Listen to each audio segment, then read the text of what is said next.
আজ আমরা ইউটিউবের এমন এক চিপাগুলি নিয়ে কথা বলবো, যেখানে আমরা সবাই দিনের পর দিন নিজের সময় বিসর্জন দিচ্ছি। Movie explanation. আসলে এটা একটা নেশা। হিরোইন বা কোকেনের চেয়েও সস্তা, কিন্তু এফেক্ট মারাত্মক। আজ আমাদের লাইব্রেরিতে ২ টা স্পেসিমেন আছে। বর্ডারের এক পারে দ্য বঙ্গডের রাজা ভাই, আর আরেক পারে the world of care Farzan আপু। এদের একজন আমাদের বেচ অন অ্যাড্রেনালিন, আর আরেকজন বেচ অন ডিপ্রেশন। চলো অপারেশন শুরু করি। শুরুতে রাজা ভাইকে নিয়ে কথা বলি। ২০২১ সাল থেকে শুরু করে ৯ লাখ সাবস্ক্রাইবার। এটা কোনো জোক না। কিন্তু সাকসেসের পেছনে একটা ভয়ানক সত্য আছে। শোনো ভালো করে। দ্য বঙ্গউডের টোটাল ভিডিও ২৫৭টা। এর মধ্যে ৫৬টা ভিডিও শুধু মার্ভেল মুভির ওপর।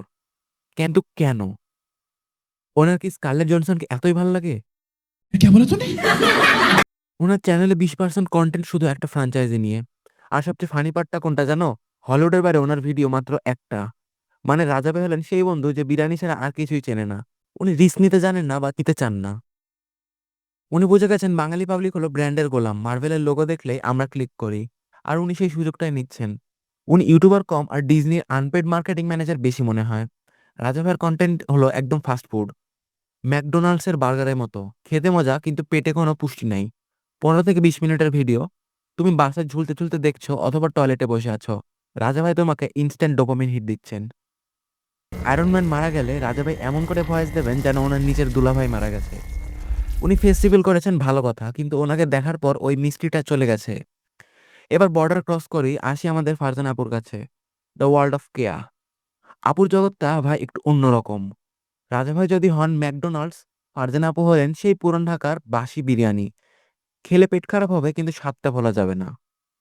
দ্য ওয়ার্ল্ড অফ কেয়ার মোট ভিডিও ২৪৬টা। এর মধ্যে মার্বেল স্টুডিওর ভিডিও গেস করো। শূন্য, জিরো। তো হলিউডের বাইরে ওনার ভিডিও সংখ্যা ১৩৬টা। আর হলিউডের ভিডিও মাত্র ১০৩টা। মানে বুঝতে পারছো, ফারজান আপু হলেন সেই ডিলার যিনি জানেন মার্কেটে নতুন মাল দরকার। সবাই যখন অ্যাভেঞ্জার্স নিয়ে লাফাচ্ছে, উনি তখন কোরিয়ান, জাপানিজ আর সাইকো থ্রিলার নিয়ে বসে আছেন। উনি আমাদের শিখিয়েছেন যে কোরিয়ানরা শুধু রোমান্স করে না, তারা অপরাধ দিয়ে মানুষও কাটে। ওনার ভিডিওগুলোর সাইজ দেখেছো? ৩৫ মিনিট, ৪৫ মিনিট, ১ ঘন্টা। ভাই রে ভাই! এই টিকটকের যুগে যেখানে মানুষের ৫ সেকেন্ডের বেশি মনোযোগ থাকে না, সেখানে উনি ১ ঘন্টা ধরে বকবক করেন। আর আমরা আমরা জম্বির মতো সেটা শুনি। কেন? কারণ हमारे यहाँ ऐसा ही होता है। না, না। কারণ ওনার ভয়েসটা এমন যেন উনি আমাদের কানের কাছে এসে ফিসফিস করে বলছেন, জীবনটা বেদনার। এসো একসাথে কাঁদি।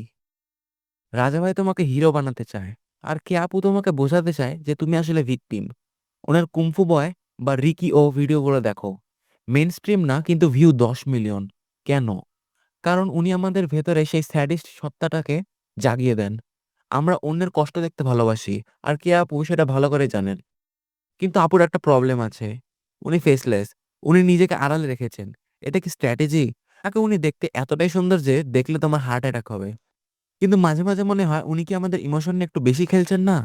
১ ঘন্টা ধরে ডিপ্রেসিং স্টোরি শোনার পর যখন ভিডিও শেষ হয়, তখন নিজের দিকে তাকিয়ে মনে হয়, আমি কি করছি জীবনে? আমি কেন ১ ঘন্টা ধরে দেখলাম একটা লোক কিভাবে জেলে পচে মরল?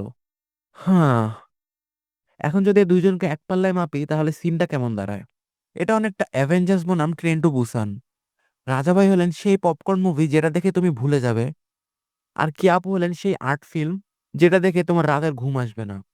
রাজা ভাইয়ের এডিটিং স্টাইল দেখো, হাই কন্ট্রাস্ট, ঝাঁকানাকা থাম্বনেল, স্পাইডারম্যানের চোখ জ্বলছে। একদম কমার্শিয়াল। উনি জানেন পাবলিকের চোখ কোথায় আটকাবে।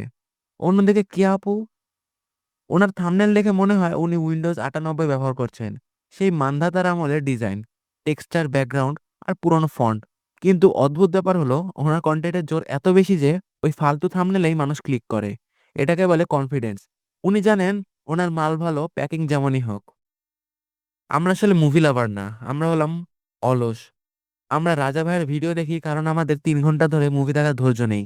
আর আমরা চাই একজন ১৫ মিনিটে আমাদের পুরো গল্পটা বলে দিক, যাতে আমরা বন্ধুদের আড্ডায় ভাব নিতে পারি, আরে ওই মুভিটা জোস ছিল। অথচ আমরা মুভিটার একটা ফ্রেমও দেখিনি। আর কে আপুর ভিডিও দেখি কেন? কারণ আমাদের জীবনটা এতই বোরিং যে আমরা অন্যের সার্ভাইভাল স্ট্রাগল দেখে নিজেদের সান্ত্বনা দেই। যাক বাবা, আমি তো অন্তত জম্বির পেটে যাইনি। ইদানিং রাজা ভাইয়ের গ্রোথ একটু স্লো হয়ে গেছে, কারণ মার্ভেলের হাইপ কমছে। अबे साले तभी मेरा माफ करना गुस्से में। সরি, সুপারহিরোটা এখন টক্সিক হয়ে গেছে। রাজা ভাই যেহেতু ওই একটা ঘোড়ার উপর বাজি ধরেছিলেন, এখন ঘোড়া খোঁড়া হয়ে যাচ্ছে। তাই ওনার অবস্থাও টাইট। অন্যদিকে কেয়াপু সেফ, কারণ মানুষের জীবনে দুঃখ কোনোদিন শেষ হবে না। আর কোরিয়ানরা অদ্ভুত মুভি বানানো বন্ধ করেন না। ডিপ্রেশনের মার্কেট ভ্যালু সবসময় হাই। শেষ করার আগে পার্সোনাল কথা বলি, আমি মাঝে মাঝে ভাবি এই এক্সপ্লেনেশন চ্যানেলগুলো আসলে আমাদের ব্রেনটাকে পঙ্গু করে দিচ্ছে না তো? আমরা এখন আর নিজেরা ইন্টারপ্রিট করতে পারি না, আমাদের সবকিছু চামচে তুলে খাইয়ে দিতে হয়। এই সিনে হিরো কেন তাকালো, এটাও রাজা ভাই বা কেয়াপুকে বলে দিতে হয়। আরে, একটা নোটিফিকেশন আসছে, থামো দেখে আসি। বংউড, দ্য ওয়ার্ল্ড অফ কেয়া। থামো, একটা ব্রেক নিই, আমি 5 মিনিট পর আসতেছি। ভিডিওটা একটু দেখে আসি কি দিল ভাই, নতুন মুভি দেখে আসি। তো তোমরা কার দলে? যারা ফাস্টফুড খেয়ে মোটা হতে চাও, রাজা ভাইয়ের দলে যাও। উনি তোমাকে 20 মিনিটে স্মার্ট সাজিয়ে দেবেন। আর যারা একটু স্লো পয়জনিং পছন্দ করো, একটু ইমোশনাল টর্চার এনজয় করো, তারা কে আপুর দলে যাও। উনি তোমাকে 1 ঘন্টা ধরে পেইন দেবেন, কিন্তু সেই পেনে একটা আরাম আছে। রাজা ভাই ফেস্টিভ্যাল করে কি ধরা খেয়েছেন? ম্যাজিকটা কি নষ্ট করে ফেলেছেন, নাকি এটাই ভালো? কিন্তু কে আপু এখনো পর্দার আড়ালে। আর আমরা সবাই জানি যা দেখা যায় না তার প্রতি আকর্ষণ সবসময় বেশি থাকে। আজকের মতো এটুকুই। এখন যাও গিয়ে রাজা ভাইয়ের ভিডিও দেখে ভাব নাও, অথবা কেয়াপুর ভিডিও দেখে বালিশ ভিজাও। Choice is yours.